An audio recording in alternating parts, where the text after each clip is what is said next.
Good day, everyone. Today, let's discuss one of the most important pillars of our constitutional democracy, civilian supremacy over the military. This principle, enshrined in Article 2, Section 3 of the 1987 Constitution, safeguards our political order by ensuring that the armed forces remain under civilian authority. In this lecture, we'll examine its meaning, historical context, constitutional guarantees, jurisprudence, and its continuing relevance in protecting democracy. The exact constitutional provision reads, civilian authority is at all times supreme over the military.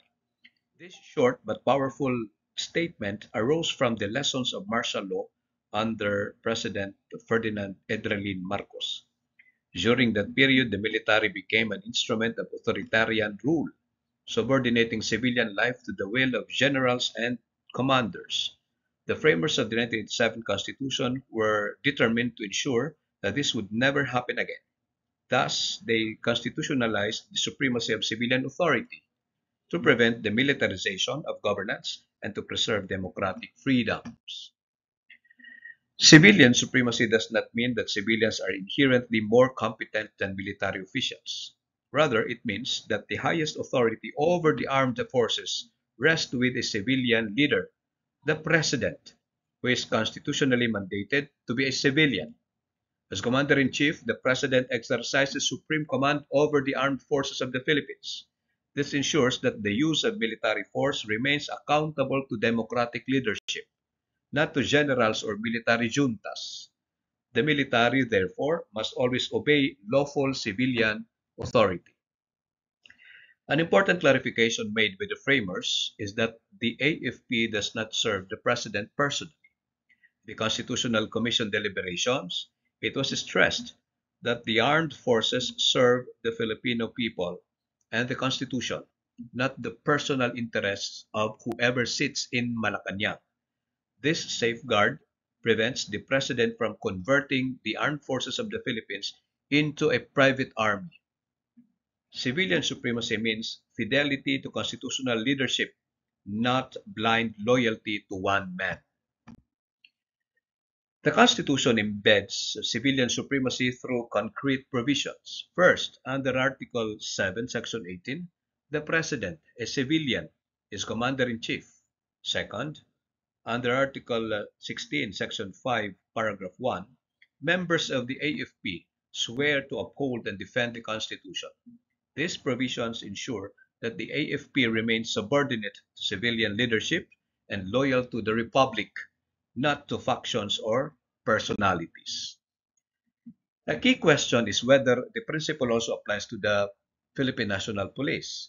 In the case of Manalo versus Sistosa, the Supreme Court clarified that Article 2, Section 3 specifically governs the AFP. The PNP, by contrast, is a civilian force under the Department of Interior and local government. This distinction underscores the constitutional intent. The AFP must be tightly bound to civilian authority because of its military power, while the PNP already operates as a civilian institution. Civilian supremacy is further reinforced in Republic Act No. 7055, which mandates that AFP members who commit ordinary crimes must be tried in civil courts. Only service-related offenses fall within court-martial jurisdiction. This ensures that soldiers are not beyond the reach of ordinary justice. Even the President has discretion to direct cases to civilian courts, affirming that military personnel are accountable to civil institutions. In the case of Integrated Bar of the Philippines versus Zamora, 2000 case, the deployment of Marines to assist the PNP in visibility patrols was challenged as unconstitutional. The Supreme Court upheld the arrangement, emphasizing that the Marines' role was limited and under PNP supervision. The Metro Manila Police Chief retained command, while the Marines only provided support. This case shows that AFP assistance in law enforcement is allowed, so long as real control remains in civilian hands. Civilian supremacy is most tested during emergencies. Under Article 7, Section 18, the President may call out the armed forces of the Philippines to suppress lawless violence, invasion, or rebellion, and even declare martial law. But unlike under the 1970 Constitution, these powers are subject to congressional review and judicial review. As held in the case of Fortune versus Arroyo, this ensures that the AFP, even in times of crisis, remains within the bounds of law and under civilian oversight. Finally, let us return to the AFP's core role. The AFP exists to secure the sovereignty of the state, preserve territorial integrity, and protect the people in extraordinary cases when ordinary law enforcement is inadequate. It is fundamentally a defense institution, not a political actor. Its power of force is constrained by the rule of law and directed by civilian authority.